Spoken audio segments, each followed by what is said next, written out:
And welcome back, everybody, to another old school tactical East Front entry here. And what I've got today is something I put together. This is basically a training scenario for old school tactical. You won't find this in the old school tactical material. This is something I made up, and I didn't quite make it up exactly. This is actually from the Storms of Steel Conflict of Heroes firefight book. So, sorry, Uwe, but I took some of your information here and thought that I could apply it here to old school tactical. And mostly I thought about this when I did the video comparing Conflict of Heroes to old school tactical. One of the things I really liked about old school tactical was the training scenarios, if you will. Like the first set of rules that the book runs through is it introduces you to a couple concepts at a time. So you'll have, just a basic infantry, and then eventually you can move on to adding like the cards, and eventually you're adding in vehicles. So it's a, what do they call it? Like an instructional, I don't know. I guess all rules are instructional in a way, but it's like a programmed instruction, I think is what they called it. And I think that's what was missing from old school tactical. So they have lots and lots of scenarios. I mean, I have several booklets full of scenarios for old school tactical, but a question that came up on Board Game Geek was, which one of these should I start with? And generally the answer is it doesn't matter. Just start with one and go for it. But they can be pretty involved, even just for learning the game. So what I did was I thought, well, what would happen if I took that first firefight and just kind of brought it over to old school tactical? So here I am on the old school tactical map. And let's talk about forces here. I'm going to try not to juggle this too much. I don't have tweezers or anything. But what I've got here, the map. When I usually play with Conflict of Heroes, I've got the Russians on the north part of the map, and then the Germans are coming up from the south part. Here on the map, it's kind of reversed a little bit. I have the Russian positions here, and if you look on your map, it's going to be position, Q15, and P15. These are actually two building hexes, so you got light buildings here, and light buildings here. And it's just interesting because this area is real similar to the Conflict of Hero map. The Conflict of Hero map has a lot of farmlands and just a couple patches of forest, but it had buildings laid out in such a way that this was the best area on the map I could find that I could kind of replicate that scenario. I'm sure maybe if you spent more time on your map, you could come up with a better spot, but this worked for me. So instead of farmland, we have some rough brush type terrain over here. And so with my two building hexes, there's actually a third, but in the Conflict of Heroes scenario, these building hexes right here, for instance, they were stone. And since I don't have stone buildings here, what I did was I just stuck them in cover, and that gives them +1 defense. So they're dug in. And then those are the control markers that we're trying to get for this scenario. So I've got a rifle unit here, a shock unit here, and then my two rifle units out here. And then protecting this right flank will be the heavy machine gun unit. So it's a very similar setup to the Conflict of Heroes scenario. For the German forces, we have 3 rifle groups. They're not exactly spread out in a line like this. I've modified their setup just a little bit. So my starting units, I've got a rifle here at V15, and then I've got a pioneer unit at U12, and then a rifle at T12 and T11. And the reason why there's 4 is just because as I've played this, for balancing, I thought the Germans needed an extra unit. So just for purposes of learning, instead of just giving them another rifle, I gave them a pioneer unit. So we'll see how that goes. My thoughts to that were, since they're assaulting, they might want to bring engineers in case there were defenses like wire and mines and stuff like that. For what we're doing, there's no mines or wire, but what the pioneers bring is smoke. So I thought, just for learning, this is a real simple scenario, I hope. And just a little bit that I played gives you an opportunity just to start by pushing some infantry around. And by bringing a pioneer, maybe you could try, bringing in some smoke and practice with the idea of like degrading line of sight. When you play solo, the Confident Hero book says that the Russian units don't come out of their defensive positions. They stay, at least for the buildings. I might try and replicate that as well. They're just going to stay and defend the control points and maybe engage with these units here. And then my Germans are going to come up and try to find ways to, defeat the defenses. So that's the setup that I have for a basic training scenario. I've got over here my additional counters I need to pull out, my fired and moved and things like that. Got my dice. The one thing I'm going to do a little different is for tracking impulses. I've got 2 die 12 here. So the other aspects to make this truly an old school tactical game is both sides are going to get to roll 2 dice for impulse points. So that's why I'm going to track impulse on these 12-sided dice. That way I don't have to keep reaching all over the board. So got that. Then as far as a gut check, I put the German player at a gut check of 7, and then the Russian player at a gut check of 8. So hopefully that will make for a playable game. Let's find out. So first thing we're going to do is, just to set expectation. I probably won't play an entire game. We'll play maybe a turn or two just to see how things go. So first I'm going to roll for initiative. Oh, well, that's for the German player. And then for the Russian player, a 9. Excellent. So then we're going to do, if you look at the chart, so I've got my turn marker. Oh, that's the other thing too. I put the turn marker at 5. I also pulled out the cards, the data cards, in case they're needed. Honestly, for a scenario like this, you probably don't need the data cards. All the information is printed on the counters. But just for the sake of completeness, I've got my combat cards out. I also drew the luck cards. Now, the German player drew Deadly Fire. So he gets to add 1 to a 2 die 6 roll for any combat. Can be used by any squad, reduced, or vehicle. Great. And then when the Russian player drew, he pulled double your luck. So he would discard this and then draw 2. So he drew a double time and a battle hardened.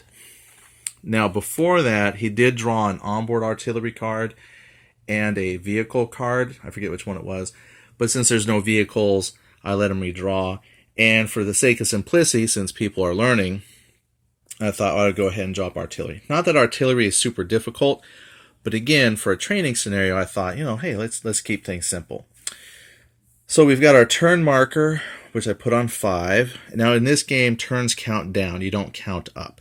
So it's going to start on 5. I gave myself 5 turns. No reinforcements. We don't have to attach leaders or weapons.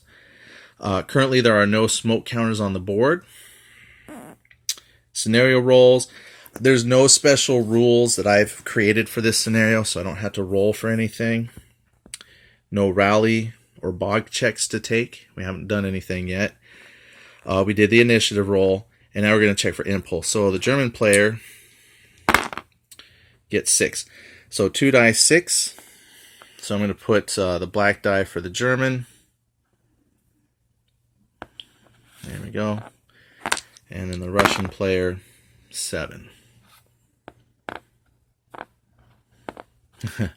Only problem with these. Alright. There we go. We're ready to battle. Now we're going to play the turn. Okay. I'll just keep that chart handy. So first thing I got to do is decide who is going to do what. Normally, when I split this, I send people up through the woods to give them protection. And then they come out and they engage the machine gun unit. And then I have a couple guys engage the rifle units here. Or depending on how impulse goes, we'll move someone up into the woods and they can fight the Germans that are coming out of the open. And let's try that. Let's play that out. Obviously, if you're playing with your opponent, you're going to get a lot of different, strategies going. But it's just me. So for my first impulse point, I'm going to go ahead and activate this guy, and I'll move him up into the woods. So that's 2 movement points, and then that's 3-4 movement points right there. So I'm going to move from here to this woods and this woods. Now, if you're playing with, opportunity fire, when you can shoot anywhere along the path, there's no line of sight. When you move here, the way the rules are currently written, there's no opportunity fire when you move into the destination hex. So here, he is not subject to opportunity fire. So I'll just mark him with a moved. And that would be 1 impulse. Come here, 5. All right, so that's 1 impulse down. Then the Russian player. Now, here I've got some options. Now that this unit is here, he's exposed, he's in the woods. You could say because it's along the hex spine, he could shoot. The machine gun unit could shoot. Even that unit could shoot. And it is in range. 1, 2, 3. He's got a short range here of 3. So let's spin an impulse shooting. We'll start with the heavy machine gun unit. So to shoot, I'm going to take his firepower, and I'm going to compare that to the defense of this unit, which is 4. Plus I'm in woods, that gives a 2. So he has a defense of 6. He has a firepower of 3. He's not adjacent, so there's no other modifiers for his shooting. So we'll look at the shooting chart. So I'm going to roll 2 dice. So it's 7. Let's keep that in mind. We could look and see if there's any modifiers. It's not adjacent. It's not melee. There's no degraded line of sight. We're not shaken. It's not intensive fire. I'm not moving. There's no leaders, no height advantage, no height disadvantage. It's not an ambush. We're not shaken. Nothing like that. All right, so it's just a straight up 7 with a deficit of 3. So I'm going to look 7 on the -3 column is blank. And again, it was -3 because he's got 3 firepower and he's got 4 defense plus 2 for the woods. So -3 on the chart, roll a 7, nothing. So he shoots. Mark him with a fired. And let's find him and drop him to a 6. And there you go. That's your first impulse. Then it comes back. Now, the rules don't say that I found that you have to do all the actions with this guy. You're allowed 2 basically combat actions, so you can shoot once or shoot twice. You could move, but you can't make 2 move actions. So I could move and shoot and move, or finally the last option would be an assault. An assault lets you move 1 hex into melee, essentially. So I could actually come out here and do other things to spend my impulse points on. But what I might do is, since he moved, we'll go ahead and shoot. He's in a home, but he's not dug in. I'm going to go for this machine gun unit. So again, I'm going to look at like my combat value. I have a attack of 4. And then this guy here has a 3 defense. That's what this middle number is. 3 defense. And he's inside a building. So that gives him +1 to his defense. So that would be 0 on the chart. 4 firepower versus the 4 defense. So I'm going to roll. Ooh, I get an 11. So the German unit, if we look, we go 11, come all the way across to 0. Oh, wow. Okay, that means the unit is dead. Nice. Now here's a cool thing about slowly introducing your rules. And I forgot to pull my rule book, so I had it right next to me. But let's take a look at the rule book here. I included that machine gun because it's a crude weapon. So again, this gives you an excuse to, oh, you know what I forgot? I forgot something. I totally forgot. You'll say, hey, but you forgot this. If a crewed weapon is destroyed in battle, on a roll of 5 or 6, the gun remains on the field. Okay, so here we rolled an 11. The problem is, here's the problem. I forgot, because he moved, I actually have to subtract 1 from my die roll.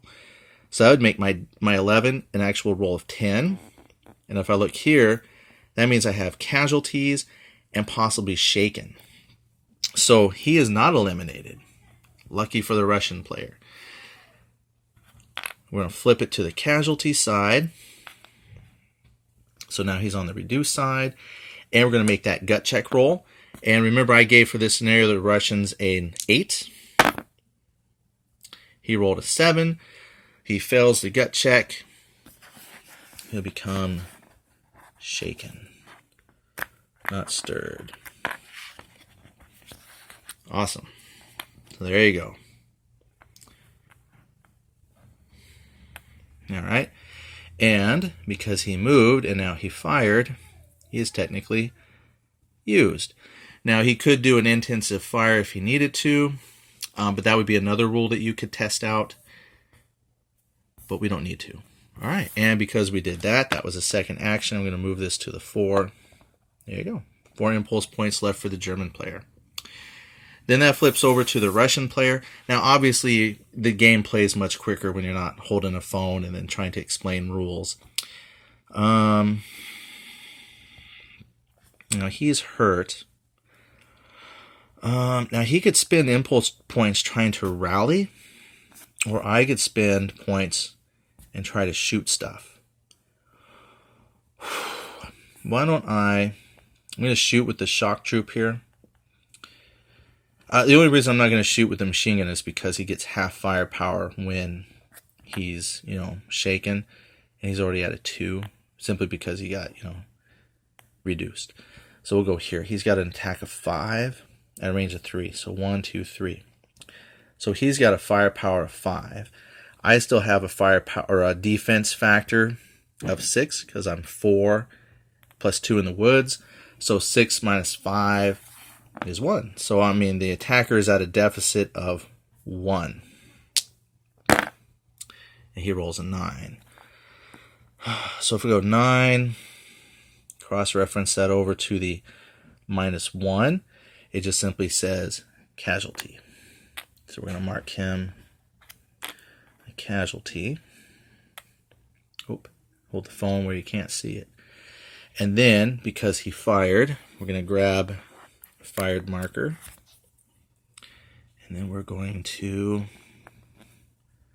mark him there. And then find his impulse. He's got 5 impulse. And it's going to come back to the German player. So that's kind of rough. We need all those rifle units that we can get. And we've already taken a reduction there. Although for the German player, it's nice to take a little reduction on that machine gun unit because it was covering that entire flank over here. So why don't we move up another rifle squad here? So I'm going to move this one in the back. So we're going to move up here. 1 movement point, 2 movement points. Now, since we want to try maybe opportunity fire, what would be smart move is go here and then here. That way there's no opportunity fire, and then I move 1, 2 movement points into the woods. Now, this is kind of bad because now I've got 2 units here, but I'm going to bring some more up if I'm able. So he's here now. So we're going to grab a moved.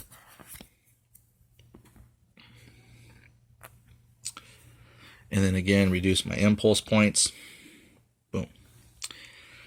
Let's see here. Yeah, let's shoot. So 3 firepower, again, into a defense of 4. Kind of wish I had tweezers at times now. So defense of 4, and he's in wood, so that's 2 more for the German player on the defense. So that's a deficit of 3, -3. So I'm going to roll my 2 dice 6. So that Russian player rolled a 5. Come across to the -3 column there. Nothing. So we're going to grab a fired. and then reduce that to a 4. All right, and then we reevaluate the situation. I'm going to move this unit up here. So 1, 2, 3. So now my front is in the woods, and he's going to get moved.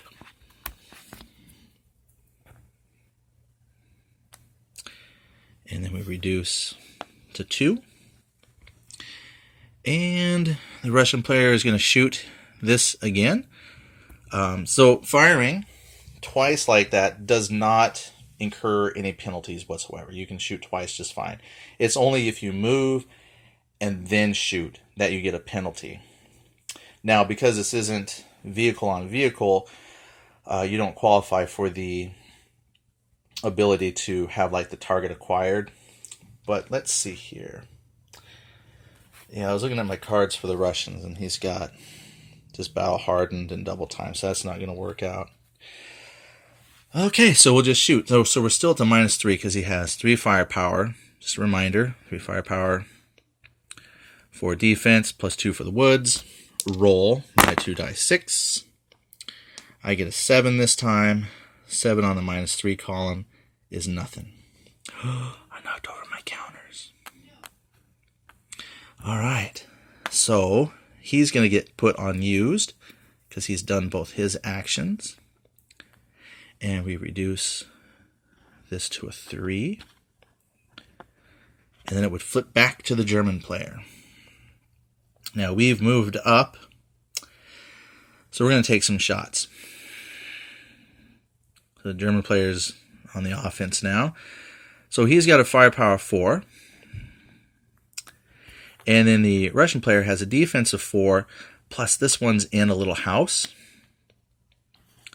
So that would make his defense a 5. So my 4 to his 5, it's a -1 on the chart. Oh, nice. So I take my snake eyes, nothing. Snake eyes is always nothing. So that makes him used and abused. And we dropped 1 impulse point left. Then the Russian player is going to go. We'll go ahead and use this guy. I'm going to shoot here. So I have my firepower of 3. And again, this one over here has a defense of 4. +2 for being in the woods. So again, that's a deficit of 3. So the German player is really digging himself in and taking advantage of the weaker firepower of the rifle units of the Russians. So I rolled a 3. So that definitely does nothing on a -3. So we're going to put a fired on him. And then reduce to a 2. All right. The German player gets 1 more action. I haven't moved the Pioneer up yet. I was hoping to make some headway here. So we're going to fire this German unit. So again, you got firepower 4 against my defense of 4. So that would be a 0 on the table. The Russian unit is in a building. So that's actually going to put me on the -1 column for the German player. I roll my dice, I get a 6. Come over to the -1, and it's a blank. And then I reduce that to 0. I don't have a 0 on there, so I just know he's done. I'll move him out of the way. Okay, that actually gives me 2 impulses left for the Russian player. Well, we're going to shoot this unit again. So we're going to shoot again here. So again, he had a firepower of 3, defense of 4, +2 for the woods. So that's a difference of 3. So that's -3 for the firepower. Oh, and when he shot before, I forgot to subtract the -1 because he had moved. So even though his die roll was like a 7, it would have been a 6. That's still a miss because we were on the, or whatever I rolled. But I keep forgetting. Subtract 1 for movement, but he missed anyway. So now I'm on the -3 chart. Now I roll a 7, come across on the -3, and that's still a miss. So this guy, even though he's sitting still, yeah, I can see why I need tweezers. We'll go to the dollar store and get some tweezers. Okay, here we go. And that leaves 1 impulse point left for the Russian player. Let's try something. I like to try stuff. So we actually have my machine gun unit that could try to rally. Now there is a free rally phase, so I might just wait for the free rally. So instead, we're going to have this unit shoot over here again. So again, his firepower is a 5. That's that first number. Range of 3. His defense is 4, +1 for being, or +2 for the woods. So he has a defense of 6 versus firepower of 5. So that's a -1. So again, I roll a 7. 7, cross-index that to the -1. Shaken. So the German player has a guts of 7, and he makes the gut check. So he does not become shaken. Let's see, but that takes care of that. And that'd be the last impulse point. Okay. Well, where does that leave it? That pretty much leaves us just like that. The turns would continue. I could play cards. But let's just take a look here. How would a turn play out? So we both used all our impulse points. So we would look to see if there was any melee. There was no melee. And then it says remove the unit markers. So these come off.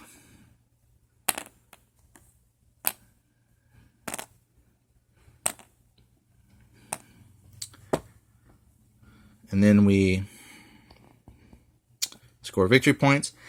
I'd say no victory points because these didn't change hand. End of turn. That's pretty much it. We don't need to check for extended because we're at turn 5. We're not into game and no victory yet. But then we would start over the new sequence. We would advance 1. So we're now at 4 turns left. Check for reinforcements. No reinforcements per the scenario. What we have here is what we've got. Attach leaders and weapons. We have no leaders or separate weapons to attach. And then smoke. No smoke. I brought my Pioneer unit, but I did not use smoke that first turn. Probably should have brought him up and threw smoke. Scenario rolls. No special rules here for the scenario. Just what we have right here. And then the free rally bog. So you would make a check for everybody that has some kind of problem. He's shaken. So if we look here at the rally, I got light from my overhead. Let's see if I can change that. Okay, so rally says you're going to roll 2 dice 6. And if you're shaken, you need to roll a 7 or greater. If you're broken, you roll a 9 or greater. A failed attempt on a broken unit improves the unit to shaken. And if it's already shaken, it just stays shaken. Here's modifiers. If you're in range of a good order leader, +1. If it's a non-vehicle in open terrain, -1. If they're elite, +1, poor quality 1.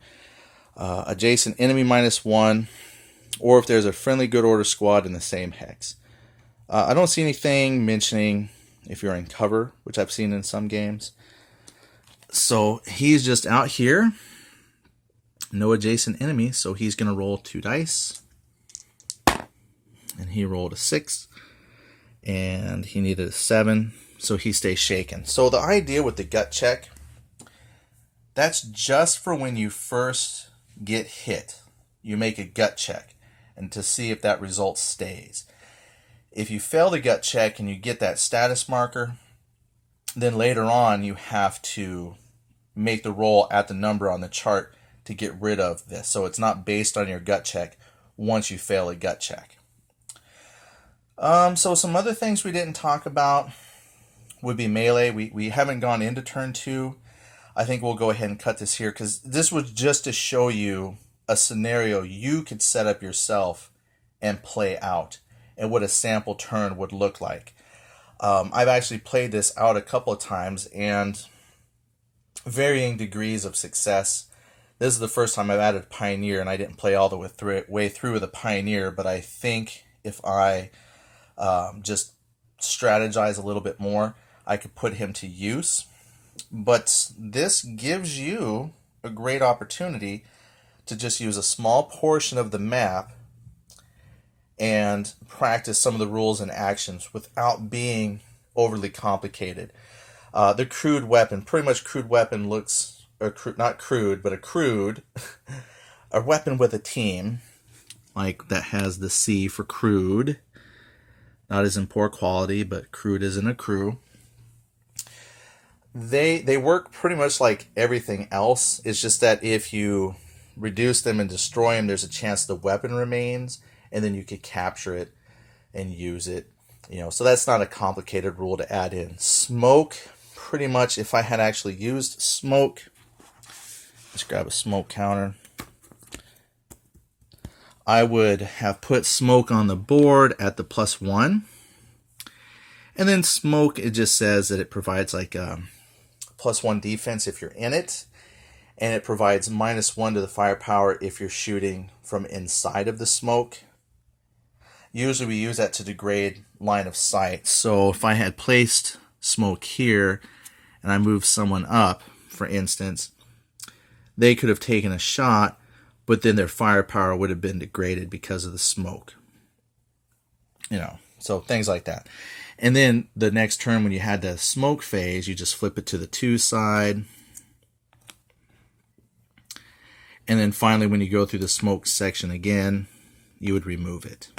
So smoke only lingers for a couple of turns essentially, and then it disappears. Other than that, melee. Melee, if we had done that, I would have moved, let's say, here to here. Those two guys would have been stuck in melee, so I'd stick melee. You wouldn't do anything else. You could move in another unit if you needed to. But the way melee works, just very briefly, is because I had put a move marker on him, he couldn't move again, so they actually have an action called the move assault. So I would use, instead of firing my guns, I would just simply move into the same hex, and then we would melee. And then if you see here on the chart, after all the other actions have been done, you would go to the melee phase and resolve all the different melee. And at that point, it's just comparing all of your firepower results versus the defense. And you don't get the defense of the terrain, and you add +2. So you add +2 to the firepower of each attacking unit. It's designed that way to be kind of deadly. So I would have a firepower of 4 +2 for the melee. Now, if you had a leader, there'd be an adjustment, things like that. If you have 2 units, for example, let's say they did a group move into melee, you'd add all that firepower up. So they'd have 4 +4 +2 for being a melee versus his defense of 4. So that'd be +4 on the chart.